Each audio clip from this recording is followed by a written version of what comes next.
کبھی کبھی رات کے سناٹے میں جب آپ اپنے بستر پر لیٹے ہوتے ہیں اور نیند آنکھوں سے کوسوں دور ہوتی ہے، تو کیا کبھی آپ کے دل میں یہ خیال آیا ہے کہ جو لوگ ہمیں چھوڑ کر جا چکے ہیں وہ اب کہاں ہیں اور کس حال میں ہیں؟ یہ ایک ایسا سوال ہے جو ہم اکثر اپنے ذہن سے جھٹک دیتے ہیں، شاید اس لیے کہ اس کا جواب ہمیں ڈراتا ہے، یا پھر ہم اپنی روزمرہ کی مصروفیات میں اتنے مگن ہو چکے ہیں کہ ہمیں اس حقیقت کی طرف دیکھنے کی فرصت ہی نہیں ملتی۔ مگر آج میں آپ کو ایک ایسی حقیقت بتانے جا رہی ہوں جو شاید آپ کی سوچ کا زاویہ ہمیشہ کے لیے بدل دے، اور ہو سکتا ہے کہ یہ باتیں سننے کے بعد آپ کے دل کا بوجھ کچھ ہلکا ہو جائے اور آپ کو ایک ایسا راستہ مل جائے جس کی تلاش شاید آپ کی روح کو صدیوں سے تھی۔ کیونکہ آج ہم اس پردے کے اس پار جھانکنے کی کوشش کریں گے جو زندگی اور موت کے درمیان حائل ہے، اور یہ جانیں گے کہ آخر قبر کی تنہائی میں انسان سب سے زیادہ کس چیز کے لیے ترستا ہے۔ محترم ناظرین، ذرا ایک لمحے کے لیے اپنی آنکھیں بند کریں اور تصور کریں کہ ایک انسان جو کل تک ہمارے ساتھ ہنس رہا تھا، بول رہا تھا، ہمارے ساتھ کھانا کھا رہا تھا، آج وہ منو مٹی تلے اکیلا پڑا ہے۔ وہاں نہ تو موبائل کی گھنٹی بجتی ہے، نہ دوستوں کی محفل ہے، اور نہ ہی دنیا کا کوئی شور شرابہ۔ وہاں صرف خاموشی ہے، ایک ایسی گہری خاموشی جو انسان کے وجود کو بھی پگھلا سکتی ہے۔ اس گھٹا ٹوپ اندھیرے اور تنہائی میں وہ جانے والا کیا سوچتا ہوگا؟ لوگ سمجھتے ہیں کہ شاید وہ واپس دنیا میں آنا چاہتا ہوگا، یا اسے اپنے چھوڑے ہوئے بینک بیلنس، بڑی گاڑیوں یا عالیشان گھر کی یاد ستاتی ہوگی، لیکن حقیقت اس کے بالکل برعکس ہے، اور یہ بات میں آپ کو اپنے برسوں کے مطالعے اور بزرگوں کی صحبت میں بیٹھ کر حاصل ہونے والے تجربے کی بنیاد پر بتا رہی ہوں کہ جب انسان کی آنکھ بند ہوتی ہے تو اس کی نظر کھل جاتی ہے، اسے وہ سب کچھ نظر آنے لگتا ہے جو اس دنیا کی رنگینیوں میں چھپا ہوا تھا۔ تب اسے سمجھ آتی ہے کہ جن چیزوں کے لیے اس نے اپنی پوری زندگی وقف کر دی وہ تو مٹی کے ڈھیر کے سوا کچھ بھی نہیں تھی۔ وہاں اس کی پیاس کچھ اور ہوتی ہے، اس کی بھوک کچھ اور ہوتی ہے، وہ وہاں صرف ایک ہی چیز کے لیے تڑپتا ہے، ترستا ہے، اور وہ ہے دعا۔ ہاں، آپ نے بالکل صحیح سنا، صرف ایک سچی دعا، ایک پیار بھرا ذکر جو اس کے کسی اپنے نے دنیا میں بیٹھ کر اس کے لیے کیا ہو۔ آپ یقین کریں میرا دل لرز جاتا ہے جب میں یہ سوچتی ہوں کہ ہم اپنے پیاروں کو دفنا کر واپس آ جاتے ہیں اور اپنی زندگی میں مگن ہو جاتے ہیں، جبکہ وہ وہاں ہماری راہ تک رہے ہوتے ہیں، بالکل ایسے ہی جیسے کوئی مسافر ویران صحرا میں پانی کی بوند کے لیے ترس رہا ہو۔ بزرگ فرماتے ہیں کہ قبر میں موجود انسان کی مثال اس ڈوبتے ہوئے شخص کی سی ہوتی ہے جو ہاتھ پاؤں مار رہا ہو اور مدد کے لیے پکار رہا ہو۔ وہ ہر وقت انتظار کرتا ہے کہ کب میرا بیٹا، میری بیٹی، میرا بھائی یا میرا کوئی دوست مجھے یاد کرے گا اور میرے لیے بخشش کی دعا کرے گا۔ اس کا انتظار اتنا شدید ہوتا ہے کہ اگر ہمیں اس کی خبر ہو جائے تو شاید ہم کھانا پینا چھوڑ دیں اور ہر وقت مصلے پر بیٹھ کر ان کے لیے دعائیں کرتے رہیں۔ لیکن افسوس کہ ہمارے دل سخت ہو چکے ہیں، ہم سمجھتے ہیں کہ مہینے میں ایک بار دیگ پکا کر تقسیم کر دینے سے ہمارا حق ادا ہو گیا، حالانکہ بات اس سے کہیں زیادہ گہری ہے۔ وہ دیگ یا کھانا اپنی جگہ، لیکن جو ٹھنڈک، جو سکون اور جو راحت اللہ کے نام میں ہے وہ کسی اور چیز میں نہیں۔ اور پھر ذرا سوچئے کہ اللہ تعالیٰ کتنا کریم ہے کہ اس نے ہمیں مایوس نہیں کیا۔ اس نے ہمیں سال کے 12 مہینوں میں سے کچھ ایسے خاص لمحات، کچھ ایسے خاص دن اور مہینے عطا کیے ہیں جن میں اس کی رحمت جوش میں ہوتی ہے، اور انہی مہینوں میں سے ایک بہت ہی برکتوں والا مہینہ ماہ شعبان ہے۔ یہ وہ مہینہ ہے جسے اکثر لوگ نظر انداز کر دیتے ہیں کیونکہ یہ رجب اور رمضان کے درمیان آتا ہے، لیکن اہل نظر جانتے ہیں کہ یہ مہینہ کتنی بڑی نعمت ہے۔ میرے تجربے میں یہ بات آئی ہے کہ شعبان کا مہینہ دراصل تیاری کا مہینہ ہے۔ یہ وہ وقت ہے جب اللہ تعالیٰ خاص طور پر اپنے بندوں کی مغفرت کے دروازے کھول دیتا ہے۔ اس مہینے میں اعمال نامے اٹھائے جاتے ہیں، تقدیروں کے فیصلے ہوتے ہیں۔ تو ذرا سوچئے کہ اگر اس بابرکت مہینے میں جب اللہ کی رحمت موسلا دھار بارش کی طرح برس رہی ہو، ہم اپنے فوت شدہ والدین، رشتہ داروں یا کسی بھی مرحوم کے لیے ہاتھ اٹھا لیں، تھوڑی سی تسبیح پڑھ لیں، کچھ استغفار کر لیں، تو ان کو کتنا سکون ملے گا۔ مجھے یاد ہے ایک بار ایک صاحب میرے پاس آئے، بہت پریشان تھے، کہنے لگے کہ مجھے خواب میں اپنے والد اکثر نظر آتے ہیں اور وہ بڑے اداس لگتے ہیں۔ میں نے ان سے پوچھا کہ آپ ان کے لیے کیا کرتے ہیں؟ وہ کہنے لگے کہ میں غریبوں کو کھانا کھلاتا ہوں، پیسے دیتا ہوں۔ میں نے کہا یہ سب بہت اچھا ہے، لیکن کیا کبھی آپ نے تنہائی میں بیٹھ کر بغیر کسی دکھاوے کے صرف اللہ کو راضی کرنے کے لیے ان کے لیے استغفار کی تسبیح پڑھی ہے؟ وہ خاموش ہو گئے، ان کی آنکھوں میں آنسو آ گئے، کہنے لگے کہ نہیں، میں نے ایسا تو کبھی خاص اہتمام نہیں کیا۔ میں نے انہیں سمجھایا کہ دیکھو بیٹا، روح کو روح کی غذا چاہیے ہوتی ہے، اور روح کی غذا اللہ کا ذکر ہے۔ جب تم یہاں دنیا میں بیٹھ کر سبحان اللہ کہتے ہو تو اس کی روشنی، اس کی خوشبو وہاں قبر میں تمہارے والد تک پہنچتی ہے۔ وہ جو گھٹن محسوس کر رہے ہوتے ہیں وہ ختم ہو جاتی ہے۔ اور یہ میں کوئی ہوائی بات نہیں کر رہی، یہ دین کی وہ حقیقت ہے جسے ہم بھول چکے ہیں۔ اس کے بعد انہوں نے معمول بنا لیا کہ وہ روزانہ کچھ وقت نکال کر ذکر کرنے لگے۔ کچھ عرصے بعد وہ دوبارہ ملے تو ان کا چہرہ کھلا ہوا تھا۔ کہنے لگے کہ اب مجھے خواب میں والد صاحب مسکراتے ہوئے نظر آتے ہیں۔ تو دیکھیے، یہ طاقت ہے دعا کی، یہ طاقت ہے ذکر کی۔ آپ خود سوچیں، مچھلی کو اگر پانی سے نکال دیا جائے تو اس کا کیا حال ہوتا ہے؟ وہ تڑپتی ہے، اس کا سانس اکھڑتا ہے۔ اسے دنیا کی کوئی بھی نعمت، سونے کا پہاڑ بھی دے دیا جائے تو اسے سکون نہیں ملے گا۔ اسے صرف اور صرف پانی چاہیے۔ بالکل یہی مثال ہمارے مرحومین کی ہے۔ قبر کی خشکی اور وحشت میں انہیں صرف ذکر کے پانی کی ضرورت ہوتی ہے جو انہیں ٹھنڈک پہنچا سکے۔ اور شعبان کا مہینہ تو ویسے ہی رحمتوں کا سمندر ہے۔ اس مہینے میں اگر ہم یہ نیت کر لیں کہ ہم اپنے پیاروں کو نہیں بھولیں گے تو یقین جانیں یہ ان کے لیے عید سے کم نہیں ہوگا۔ لیکن یہاں ایک باریک نقطہ سمجھنا بہت ضروری ہے، اور وہ یہ کہ ہم اکثر یہ سوچتے ہیں کہ ہمارے پاس ٹائم نہیں ہے، ہم بہت مصروف ہیں۔ لیکن کیا واقعی ہم اتنے مصروف ہیں کہ اپنے ماں باپ کے لیے، جنہوں نے ہماری خاطر اپنی راتوں کی نیندیں حرام کی، اپنے سکھ چین قربان کیے، ان کے لیے دن میں 5 منٹ نہیں نکال سکتے؟ یہ صرف وقت کی بات نہیں ہے، یہ احساس کی بات ہے، یہ تعلق کی بات ہے۔ اگر آج ہم اپنے بڑوں کو بھول جائیں گے تو یاد رکھیے گا کل ہماری اولاد ہمیں بھول جائے گی۔ یہ دنیا مکافات عمل ہے، جو بوئیں گے وہی کاٹیں گے۔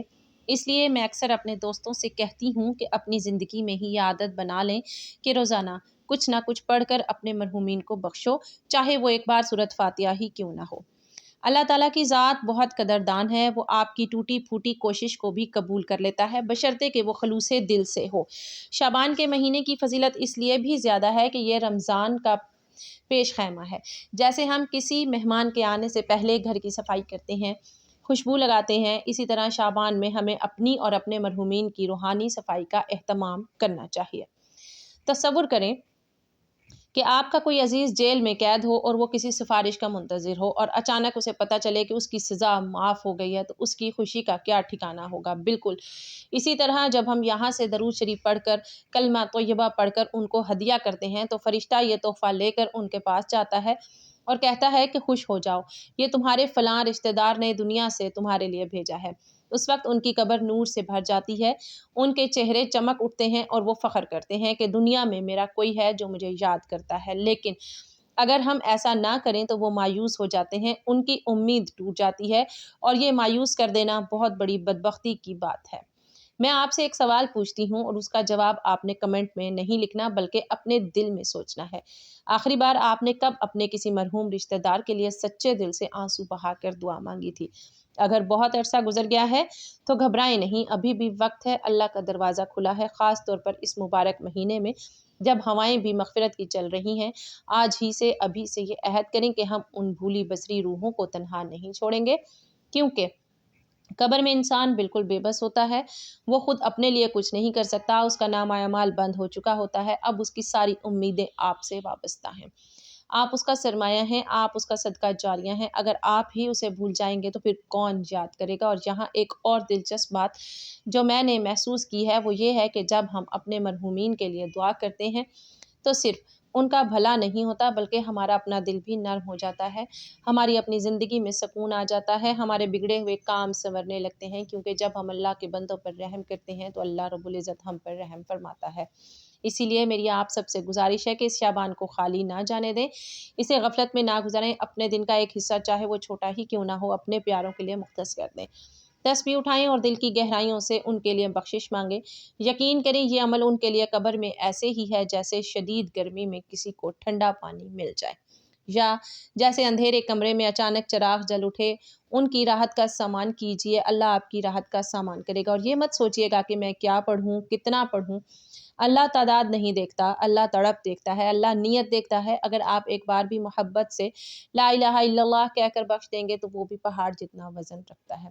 لیکن محترم ناظرین، یہ تو صرف شروعات ہے، یہ تو میں نے آپ کو صرف ان کی پیاس اور تڑپ کے بارے میں بتایا ہے، لیکن کیا آپ جانتے ہیں کہ اصل میں ہوتا کیا ہے؟ جب آپ کی زبان سے اللہ کا نام نکلتا ہے اور آپ اسے اپنے والدین یا عزیزوں کو بخشتے ہیں تو وہ الفاظ ہوا میں تحلیل نہیں ہوتے بلکہ وہ ایک خاص شکل اختیار کر لیتے ہیں۔ حدیثوں میں آتا ہے کہ وہ الفاظ ایک نورانی تحفے میں بدل جاتے ہیں، مگر وہ تحفہ کیسا ہوتا ہے؟ وہ نور قبر میں کیسے داخل ہوتا ہے اور اس سے مردے کے عذاب میں کیسے کمی آتی ہے۔ یہ ایک ایسا راز ہے جسے جان کر آپ کے رونگٹے کھڑے ہو جائیں گے اور شاید آپ آج کے بعد ایک لمحہ بھی ضائع نہ کرنا چاہیں، کیونکہ اگلی بات جو میں آپ کو بتانے جا رہی ہوں وہ سیدھی آپ کے دل پر دستک دے گی اور آپ کو یقین دلا دے گی کہ آپ کی ذرا سی حرکت، ذرا سی زبان کی جنبش قبر کے اندر کتنا بڑا طوفان روک سکتی ہے۔ تو تیار ہو جائیے اس حقیقت کو جاننے کے لیے جو بہت کم لوگ جانتے ہیں۔ محترم ناظرین، جیسا کہ ہم نے ابھی بات کی کہ ہمارے پیارے وہاں قبر کی اندھیری کوٹھڑیوں میں ہماری دعاؤں کے منتظر رہتے ہیں، لیکن اب سوال یہ پیدا ہوتا ہے کہ آخر ہماری یہ چھوٹی سی دعا، یہ چند الفاظ وہاں جا کر کیا کرتے ہیں؟ یہ کیسے ممکن ہے کہ یہاں مصلے پر بیٹھ کر یا چلتے پھرتے کچھ پڑھیں اور وہاں منو مٹی تلے دبے انسان کو اس کا فائدہ پہنچے؟ یہ وہ سوال ہے جو اکثر نوجوانوں کے ذہن میں آتا ہے، اور یہ آنا بھی چاہیے، کیونکہ جب تک ہمیں کسی عمل کی حقیقت اور اس کی طاقت کا اندازہ نہیں ہوگا ہم اسے پورے یقین کے ساتھ نہیں کر پائیں گے۔ تو آئیے آج میں آپ کو حدیثوں کی روشنی میں اور اولیاء اللہ کے مشاہدات کے ذریعے بتاتی ہوں کہ دراصل ہوتا کیا ہے جب ایک زندہ انسان اپنے مرحوم کے لیے ہاتھ اٹھاتا ہے یا تسبیح پڑھتا ہے تو غیب کی دنیا میں کیسی ہلچل مچ جاتی ہے۔ حدیث پاک میں آتا ہے کہ جب کوئی شخص اپنے فوت شدہ بھائی یا رشتہ دار کے لیے استغفار کرتا ہے تو اللہ تعالیٰ اس دعا کو ایک خوبصورت، چمکدار اور نورانی طبق یعنی تھال میں رکھ دیتا ہے۔ یہ کوئی معمولی تھال نہیں ہوتا بلکہ یہ نور کا بنا ہوتا ہے، اور پھر ایک فرشتہ اس تھال کو لے کر قبر میں جاتا ہے۔ ذرا تصور کریں اس منظر کا۔ قبر جہاں گھپ اندھیرا ہے، جہاں تنہائی کا راج ہے، وہاں اچانک ایک فرشتہ داخل ہوتا ہے جس کے ہاتھ میں نور کا ایک جگمگاتا ہوا تحفہ ہے۔ وہ فرشتہ اس مردے کو پکار کر کہتا ہے، اے قبر والے خوش ہو جا، یہ تیرے فلاں عزیز نے، تیرے فلاں بیٹے نے یا تیرے فلاں دوست نے تیرے لیے بھیجا ہے۔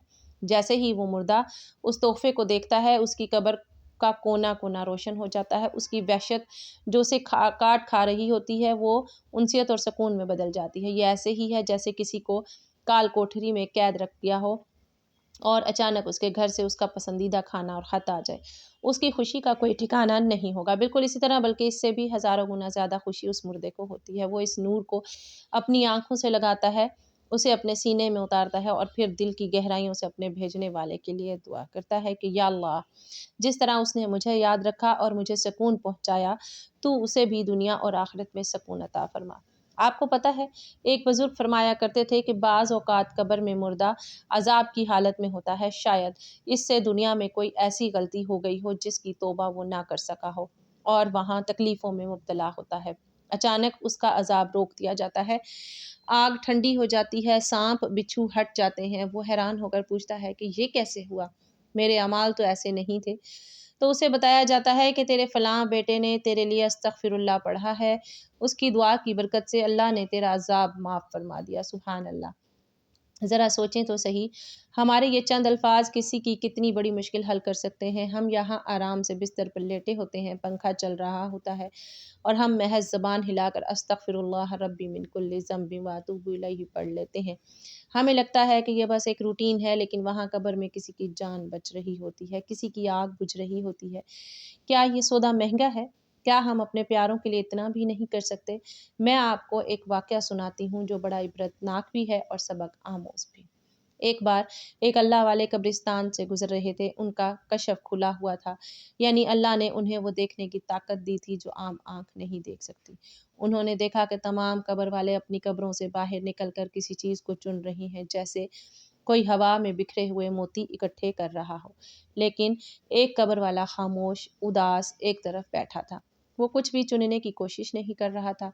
ان بزرگ کو بڑا تعجب ہوا، وہ اس کے قریب گئے اور پوچھا کہ اے بندہ خدا، سب لوگ کچھ نہ کچھ سمیٹ رہے ہیں، تم کیوں اداس بیٹھے ہو؟ اس نے آہ بھر کر جواب دیا کہ حضرت، یہ سب وہ لوگ ہیں جن کے لواحقین، جن کے رشتہ دار دنیا سے ان کے لیے دعائیں، فاتحہ اور درود بھیجتے ہیں۔ یہ ان دعاؤں کے ثواب کو نور کی شکل میں اکٹھا کر رہے ہیں، لیکن میرا معاملہ الگ ہے۔ میرا ایک بیٹا ہے، وہ دنیا کے کاموں میں اتنا مگن ہے، وہ بازار میں حلوائی کی دکان چلاتا ہے، لیکن اسے اتنا وقت نہیں ملتا کہ وہ اپنے باپ کو یاد کرے۔ مجھے اس کی طرف سے کچھ نہیں آتا، اس لیے میں شرمندہ اور محروم بیٹھا ہوں۔ ان بزرگ کو بہت دکھ ہوا، وہ قبرستان سے نکل کر سیدھا بازار گئے، اس نوجوان کو ڈھونڈ نکالا اور اسے سارا ماجرا سنایا۔ وہ نوجوان پھوٹ پھوٹ کر رونے لگا، اسے اپنی غلطی کا احساس ہو گیا۔ اس نے توبہ کی اور وہیں کھڑے ہو کر اپنے باپ کے لیے دعا کی۔ کچھ عرصے بعد ان بزرگ کا دوبارہ وہاں سے گزر ہوا تو انہوں نے دیکھا کہ وہی شخص اب سب سے زیادہ خوش ہے اور اس کی قبر نور سے بھری ہوئی ہے۔ تو دیکھیے، یہ ہے ہمارے ذکر کی طاقت، اور ہمارا ایک لمحے کا دھیان ان کی پوری کائنات بدل سکتا ہے۔ اب آپ پوچھیں گے کہ ہم کیا پڑھیں، کون سا وظیفہ کریں؟ تو یاد رکھیں، دین اسلام بہت آسان ہے، اس میں کوئی مشقت نہیں۔ آپ چلتے پھرتے، اٹھتے بیٹھتے، گاڑی چلاتے ہوئے، کھانا پکاتے ہوئے صرف چھوٹے چھوٹے کلمات کا ورد رکھیں۔ مثلاً سبحان اللہ، الحمدللہ، لا الہ الا اللہ اور اللہ اکبر۔ یہ وہ کلمات ہیں جنہیں باقیات الصالحات کہا گیا ہے، یعنی ہمیشہ باقی رہنے والی نیکیاں۔ حدیث میں ہے کہ لا الہ الا اللہ افضل ذکر ہے۔ اگر آپ روزانہ چلتے پھرتے اس کا ورد کریں اور نیت کر لیں کہ یا اللہ، اس کا ثواب میرے والدین، میرے دادا دادی، نانا نانی اور تمام امت مسلمہ کے مرحومین کو پہنچ جائے، تو یقین کریں یہ ثواب ان سب کو پہنچے گا اور آپ کے اجر میں بھی کوئی کمی نہیں ہوگی۔ یہ اللہ کا خزانہ ہے، یہاں تقسیم کرنے سے کم نہیں ہوتا بلکہ اور بڑھتا ہے، اور خاص طور پر ماہ شعبان میں ان اعمال کی قدر اور قیمت اور بڑھ جاتی ہے۔